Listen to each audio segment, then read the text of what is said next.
రాలేదు. 40 సంవత్సరాలలో ఏ కష్టాలు రాలేదు.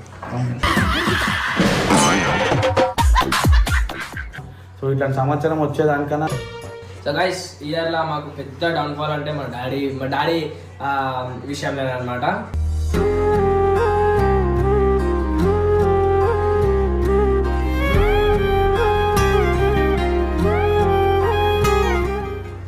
అందరికీ తెలిసిన విషయమే. ఈరోజు ఈ సంవత్సరంలో మేము ఎక్కువ బాధపడిన విషయం అయితే సుబ్బలక్ష్మి